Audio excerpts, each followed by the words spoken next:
کہ ہم اگلے 2 ہفتے کے اندر کراچی کس طرح صاف کرتے ہیں. گویا 15 اگست تک کراچی کو صاف کر کے ایک بار علی زیدی نے دکھانا تھا، مگر یہ کچھ بھی نہ ہوا. کراچی اس دوران بد سے بدتر ہوا ہے، گند سے گدتر ہوا ہے، اور یہ پوری صورتحال ہے جس میں کراچی والے بالکل بے بس بیٹھے ہوئے ہیں، حسرت و یاس کی تصویر بنے ہوئے ہیں. سوشل میڈیا میں اس وقت کراچی میں مکھیوں کی بہتات پر میمز بن رہی ہیں، گندگی پہ میمز بن رہی ہیں. حکومت کو شدید تنقید کا نشانہ بیچارے کراچی والے سوشل میڈیا کے ذریعے بنا رہے ہیں، اور شکوہ کر رہے ہیں کہ عید الاضحیٰ کے بعد علائشوں کو بروقت ٹھکانے نہیں لگایا گیا، شہر میں مکھی اور مچھر اسپرے نہیں کیا گیا، جس کی وجہ سے اس کیفیت نے جنم لیا ہے.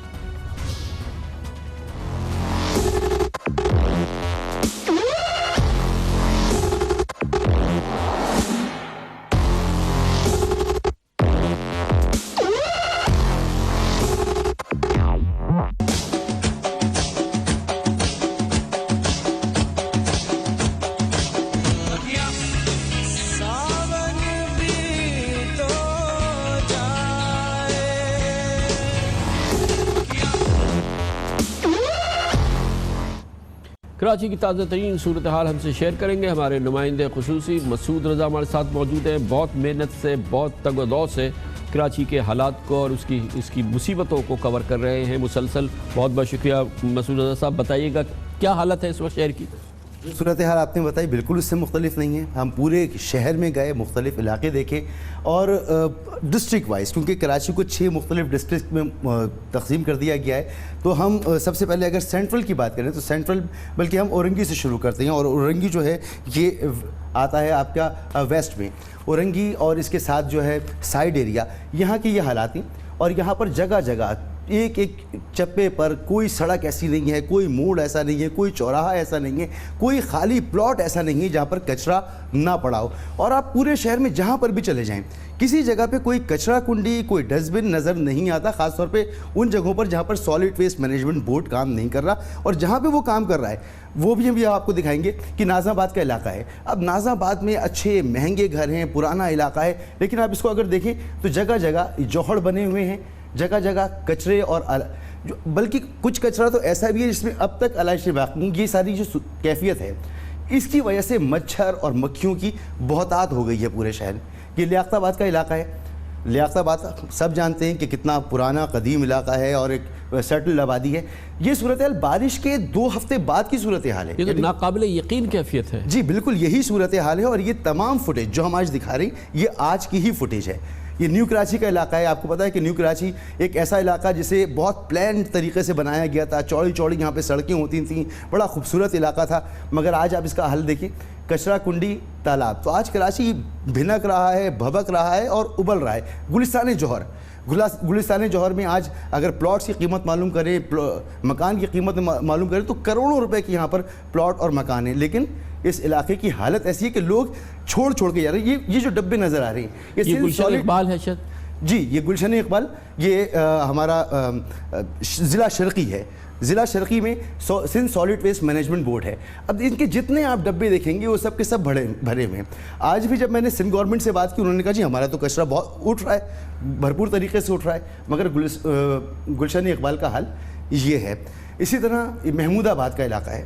محمود آباد بھی ایک سیٹلڈ آبادی ہے، لیکن محمود آباد میں بھی جہاں پر بھی چلے جائے کراچی میں، میرے پاس اتنی فوٹیج ہے آج کے شہر کی کہ میں دکھاتا رہوں اور شاید ہمارے پروگرام کا وقت ختم ہو جائے. یہاں کوئی کام بھی کر رہا ہے، کوئی ادارہ کام بھی کر رہا ہے. ایک وفاقی حکومت یہاں پہ کودی ہوئی ہے، فیڈرل کیبنٹ کے منسٹرز ہیں، پی ٹی آئی کے پورے الیکٹڈ لوگ ہیں، ایک پوری ایم کیو ایم ہے، اس کی شہری حکومت ہے، صوبائی حکومت ہے، پوری پیپلز پارٹی ہے، مراد علی شاہ ہے، پورے سندھ کا بجٹ ہے ان کے پاس.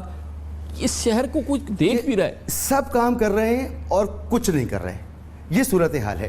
مثال کے طور پہ Sindh solid waste management board جس کے چیئرمین خود وزیر اعلیٰ سندھ ہیں، اس کا حال آپ نے دیکھ لیا کہ جگہ جگہ ڈبے پڑے میں ابل رہے ہیں، کوئی اٹھانے والا نہیں ہے. مگر آپ معلوم کریں تو پتہ چلتا ہے کل کے دن جام چاکرو اور گون پاس کی جو ڈمپنگ سائٹ ہے وہاں 12,000 ٹن سے زیادہ کچرا پھینکا گیا. کہتے ہیں کراچی میں کچرا ہی پیدا ہوتا ہے 13,500 ٹن، تو 12,000 ٹن کچرا وہاں پھینکا گیا. تو یہ کراچی میں جو کچرا ہے یہ کہاں سے آیا؟ اسی طرح 2 ڈی ایم سیز جو ایم کیو ایم کے پاس اس وقت موجود ہیں، کورنگی اور اس کے علاوہ آپ کا سینٹرل جو پاکستان کا سب سے بڑا ضلع ہے آبادی کے حساب سے، وہاں کے بھی آپ نے حالات دیکھ لیے کہ وہاں پر بھی سب یہ کہتے ہیں کہ ہمارے پاس وسائل نہیں ہیں. اصل میں مس مینجمنٹ کی بات ہے. اب سینٹرل ہو یا کورنگی ہو, ان کو اتنے ہی پیسے مل رہے ہیں جتنے پیسے آج سے 10 سال پہلے, 15 سال پہلے, 20 سال پہلے ملا کرتے تھے.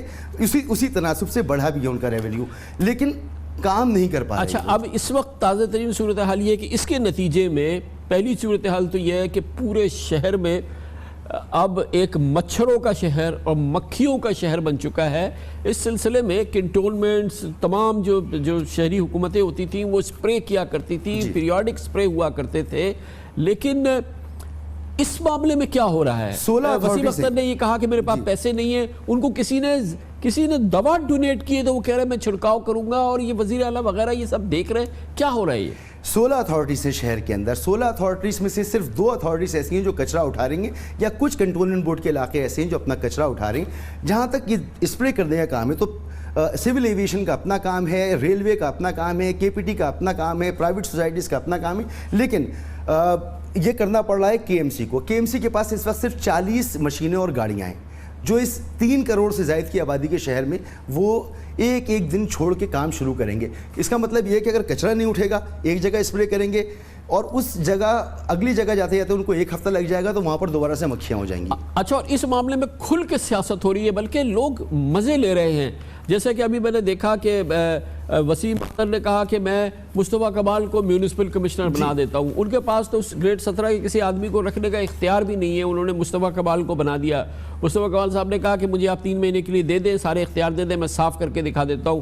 وزیر اعلیٰ جو ہیں وہ بلو جیکٹ ایک مہم چلا رہے ہیں. جب ان سے پوچھا گیا تو انہوں نے کہا کہ جی یہ صفائی کی مہم نہیں ہے, یہ کیمپین ہے, یہ صرف لوگوں کو بتانے کی مہم ہے کہ آپ صاف رہیں. علی زیدی کو میں نے دیکھا وہ ہاتھ جوڑ کے وزیر اعلیٰ سے اب کہہ رہے ہیں, اپنی جو انہوں نے کہا تھا میں 15 دن میں صاف کر دوں گا اس کی بات نہیں کر رہے, اور وزیر اعلیٰ سے کہہ رہے ہیں ہاتھ جوڑ کے وہ کر دیں گا.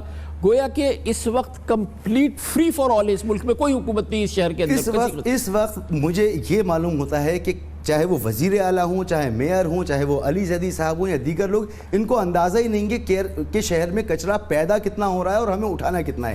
مثال کے طور پہ کل علی زیدی صاحب نے نالوں کی جو صفائی کی ہے, بڑی اچھی صفائی کی ہے, بہت سے نالے کھل گئے ہیں, پانی وہاں پہ بہ رہا ہے, اچھا لگ رہا ہے. لیکن انہوں نے وہی کچرا اٹھا کر نالوں کے باہر اور سڑکوں پہ ڈال دیا ہے, جو ایک مصیبت بنا ہوا ہے. وہ کہتے ہیں جب سوکھے گا تو وہاں سے اٹھائیں گے. اس کے لیے وہ کہتے ہیں کہ 48,000 ٹن ہم نے کچرا اٹھایا. اب کوئی ان سے پوچھے کہ بھائی کس ترازو پہ آپ نے تول لیا اس کو, وہ تو جب آپ پھینکنے جائیں گے تب یہ دلچسپ بات یہ کہ اس میں کہیں وزیر اعلیٰ اور حکومت سندھ ہمیں کچھ کرتی نظر نہیں آ رہی. بالکل نہیں. بلکہ یہ دیکھیں کہ جو انہوں نے سالڈ ویسٹ مینجمنٹ بورڈ بنایا, اس پر اتنی تنقید ہوئی کہ ویسٹ میں انہیں اس کا کانٹریکٹ کینسل کرنا پڑا, اتنی تنقید ہوئی.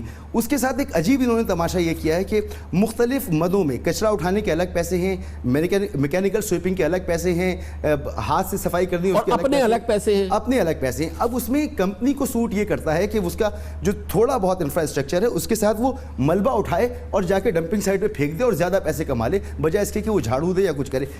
شہر کا اصل مسئلہ ہم سب مجھے لگتا یہ ہے کہ شہر کی آبادی کتنی ہے یہ ہمیں نہیں پتا, اس کے حساب سے وسائل کتنے ہیں وہ ہمیں نہیں پتا.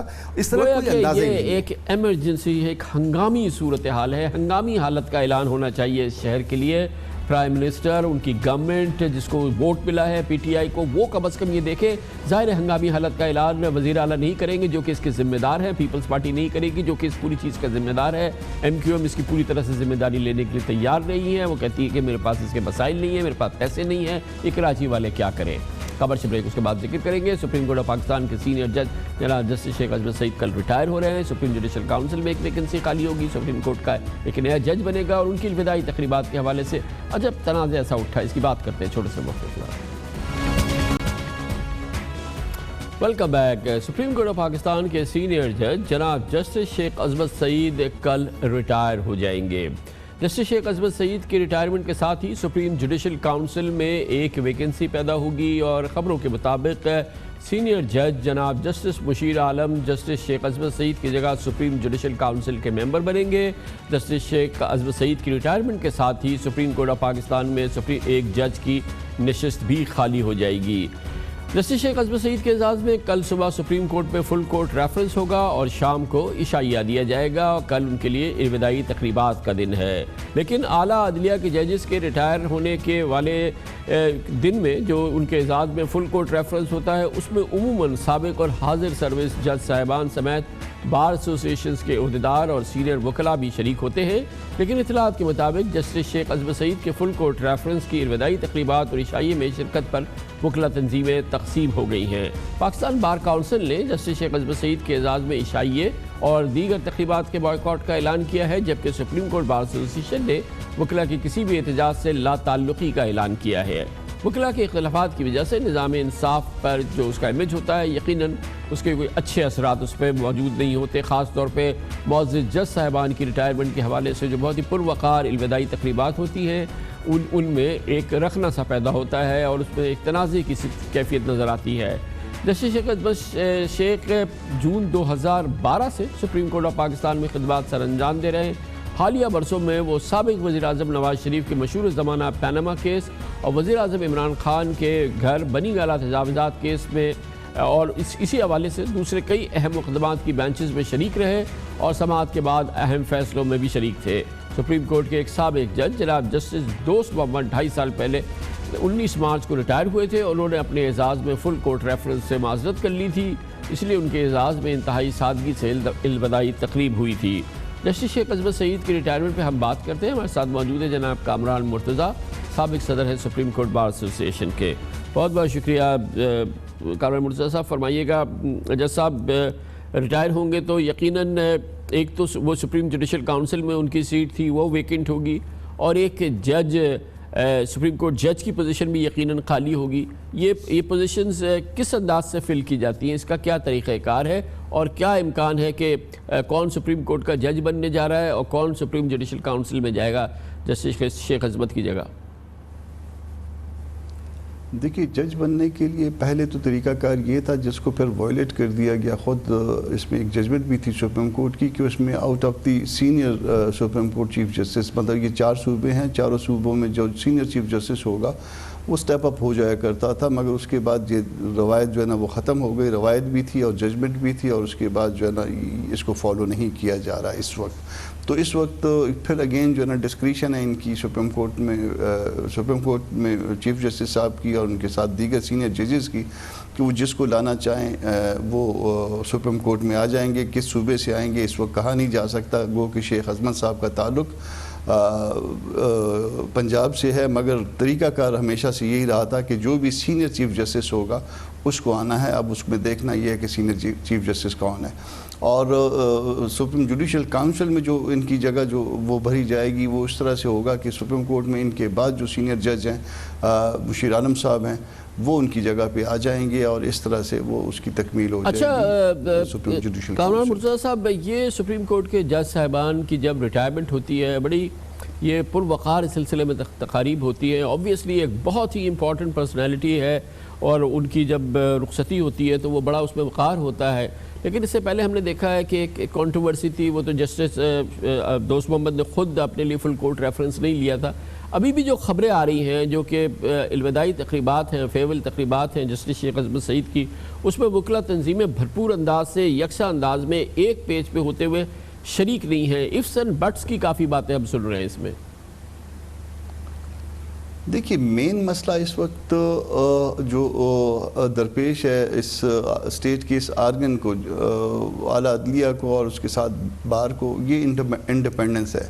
ہماری بار کی انڈیپینڈنس پہ بھی ہاتھ ڈالا جا رہا ہے، اور اسپیشلی جو اپیکس کورٹ ہے اس کی انڈیپینڈنس پہ اس پہ ہاتھ ڈالا جا رہا ہے۔ میری مراد قاضی فائز اور کے آغا والے معاملے سے ہے، اور اس وقت گو کہ ڈائریکٹلی کوئی شیخ عصمت کے ساتھ بار کا کوئی تنازع نہیں ہے۔ انہوں نے بڑے رسپیکٹیبل انداز میں اور ہمیشہ جو ہے نا بار کو بڑے اچھا ٹریٹ کیا ہے، مگر یہ اس حوالے سے جو پرابلم ہے، ہم کہتے ہیں کہ نہ تو بار کی آزادی پہ ہاتھ ڈالا جائے اور نہ بینچ کی آزادی پہ جو ہاتھ ڈالا جا رہا ہے وہ ہمارے اپنے تحفظات ہیں اس سلسلے میں، اس کو ریپیٹ کرنا میرا خیال ہے شاید آپ کے پروگرام میں مناسب نہیں ہوگا۔ تو اصل مسئلہ یہ ہے، اور اس مسئلے کے ساتھ ساتھ ہوا یہ ہے کہ ہمارے وائس چیئرمین نے کچھ سٹیٹمنٹ دی، ہماری ریزرویشنز تھیں کچھ اپائنٹمنٹس کے حوالے سے، اسپیشلی پشاور کے حوالے سے، اس پہ انہوں نے سٹیٹمنٹ دی اور ان کو کنٹیمپٹ نوٹس بھی جاری کر دیا۔ Vice chairman Pakistan bar council جو ہے سب سے ہائیسٹ پوسٹ ہے وکلا کی، اس سے بڑی پوسٹ نہیں ہوا کرتی. Even president supreme court bar سے بھی بڑی پوسٹ ہے یہ. اور اس طرح سے یہ میرا خیال پاکستان کی 72 سالہ تاریخ میں پہلی دفعہ ہوا ہے کہ اس کو کنٹیمپٹ نوٹس جاری ہوا, اور اس بات پہ جاری ہوا کہ اس نے اپنے ایک رائے کا اظہار کیا. میری آپ کے بارے میں کوئی رائے ہو سکتی ہے, آپ کی میرے بارے میں کوئی رائے ہو سکتی ہے, اور جب اس رائے کا اظہار کریں, اور رائے کا اظہار کرنا آرٹیکل 19 میں اس کا کیا نتیجہ نکلے گا؟ جو الوداعی تقریب فیئرول تقریبات ہے جسٹس شیخ عصمت سعید کی, یہ جو ماحول آپ بتا رہے ہیں اس کے کیا اثرات رونما ہوں گے؟ دیکھیے اس میں آج بھی کھانا ہے. آج سپریم کورٹ بار ایسوسیشن نے کھانا دیا ہوا ہے, مگر کراچی میں کنونشن ہوا تھا 24 کو آل پاکستان لائرز کنونشن. اس میں تمام تقریباً باڈیز شریک تھیں, اور میرے خیال سپریم کورٹ بار خود بھی شریک تھی, اور وہاں یہ ڈیسائیڈ ہوا تھا کہ آپ ریفرنس میں تو جائیں گے اور کھانوں میں نہیں جائیں گے. اب ظاہر ہے بار باڈیز نے پابندی لگائی ہے, ہم تو اس بار باڈیز کی پابندی کے پابند ہیں, اور اس میں ہم نہیں جا رہے. پھر اس کے بعد جو ہے نا آج بھی اجلاس ہوا ہے لاہور ہائی کورٹ بار کا, انہوں نے بھی اس کو کنڈیمڈ کیا ہے, جو وائس چیئرمین صاحب کو کنٹیمپٹ نوٹس دیا ہے. تو اس میں اس کا طریقہ کار یہ تھا کہ یہ جب ساری صورتحال پیدا ہو گئی تھی قاضی فائز والی اور کے آغا والی, اور اس کے بعد ہمارے وائس چیئرمین صاحب والی, تو اس کے بعد چاہیے یہ تھا کہ چیف جسٹس صاحب اس میں انٹروین کرتے, اور انٹروین کرنے کے بعد اس معاملے کو سیٹل کر لیتے. بہت بہت شکریہ جناب کامران مرتضیٰ ہمارے ساتھ موجود تھے. کمرشل بریک, اس دوران آپ نیوز ہیڈ لائن دیکھیں, جس کے بعد ہم اپنے پروگرام کے باقی کے ساتھ واپس آتے ہیں.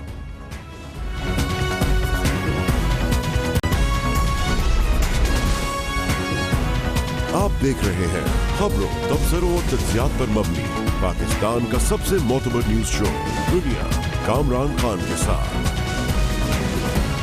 وزیر اعظم عمران خان نے آج اپنے آپ کو اور اپنی حکومت کو پاکستان کے عوام کے ساتھ آزادی کشمیر کی جدوجہد سے جوڑ لیا ہے. آج شام کو وزیر اعظم عمران خان نے قوم سے اپنے ایک ریکارڈڈ خطاب میں کہا کہ وہ پوری دنیا میں کشمیر کے سفیر بنیں گے, اور دنیا کے سربراہان کو مقبوضہ کشمیر کے عوام پر بھارتی مظالم سے آگاہ کریں گے. اقوام متحدہ کی جنرل اسمبلی میں اگلے ماہ ان کی تقریر کا اصل موضوع صرف کشمیر ہوگا. وزیر اعظم عمران خان کا کہنا تھا کہ کشمیر کی آزادی کا وقت آ گیا ہے. یہ وقت ثابت کرے گا کہ یہ جو ایک تکبر میں آ کے ہندوستان کی حکومت نے کیا, انہوں نے موقع دے دیا ہے کہ کشمیر کے لوگوں کو اب آزاد ہونے کا, کیونکہ جو آخری پتہ تھا وہ کھیل دیا انہوں نے. اس کے بعد اب وہ اور کچھ نہیں کر سکتے. اس کے بعد اب ہم کریں گے اور دنیا کرے گی. میں کشمیر کا اب امبیسڈر بنوں گا دنیا میں کشمیر کا جو حالات ہیں, جو پیغام ہیں, جو سچویشن ہے, وہ میں دنیا میں لے کے جاؤں گا. دنیا کے میڈیا پہ اٹھاؤں گا, سب کو بتاؤں گا کہ کشمیر میں ہو کیا رہا ہے اور ہمارا مقابلہ کس سے ہو رہا ہے. یہ کوئی عام حکومت نہیں ہے, یہ ایک ایسی حکومت ہے جو کہ ایک ایسے خوفناک نظریے پہ, آئیڈیالوجی پہ چل رہی ہے جس نے پہلے دنیا میں بڑی تباہی مچائی ہے. میں انشاءاللہ اپنی جو یونائٹڈ نیشنز کی تقریر ہے 27 تاریخ کو نیو یارک کے اندر, اس میں پوری دنیا کی کمیونٹی کو بتاؤں گا, اس کو پوری طرح اٹھاؤں گا. اس سے پہلے جب نیو یارک میں ہوں گا سارے لیڈر سے ملوں گا, ہم سب کو بتائیں گے. وزیر اعظم عمران خان نے آج اپنے خطاب میں اقوام متحدہ سے یہ بھی کہا کہ دنیا بھر کے 1.5 ارب مسلمان اس کی جانب دیکھ رہے ہیں. اس کے ساتھ ہی انہوں نے اقوام متحدہ کو آگاہ کیا کہ بھارت اور مودی بری طرح سے سٹپٹائے ہوئے ہیں اور کسی قسم کی بھی مہم جوئی کر سکتے ہیں پاکستان کے خلاف, اور اگر پاکستان کے خلاف کوئی مہم جوئی ہوئی تو انہوں نے باور کرایا تو اس کے نتیجے میں دونوں جوہری ممالک ہیں, ایک جوہری جنگ پھیل سکتی ہے اور اس کے اثرات پوری دنیا تک پہنچیں گے. بہت واشگاف الفاظ میں پاکستان کے وزیر اعظم نے آج اقوام متحدہ کو آگاہ کیا. اب جو ظلم ہو رہا ہے کشمیر کے اوپر اور جو ظلم ہونے جا رہا ہے, یہ سب سے بڑی ذمہ داری اب یونائٹڈ نیشنز کی ہے. اور میں یونائٹڈ نیشنز کو یہ بتانا چاہتا ہوں کہ 1.25 ارب مسلمان آپ کی طرف دیکھ رہے ہیں کہ کیا اب یہ مسلمانوں کے اوپر جب ظلم ہو رہا ہے, کیا یونائٹڈ نیشنز ان کی مدد کرے گی یا نہیں؟ اور کیا یہ بڑے بڑے ملک صرف اپنی مارکیٹس کی طرف ہی دیکھتے رہیں گے؟ اور جس طرح مجھے عزائم نظر آ رہے ہیں, یہ جو نریندر مودی کی حکومت ہے, جو یہ نظریے کے اوپر جا رہے ہیں, یہ اگر مسئلہ جنگ کی طرف چلا گیا تو یاد رکھیں کہ نیوکلیر ہتھیار ہیں دونوں ملکوں کے پاس, اور جو نیوکلیر جنگ ہے وہ کوئی بھی نہیں جیتے گا. لیکن یہ نہیں کہ یہاں بھی تباہی مچے گی, یہ دنیا کے اوپر اس کے اثر جائیں گے. اس لیے ذمہ داری آج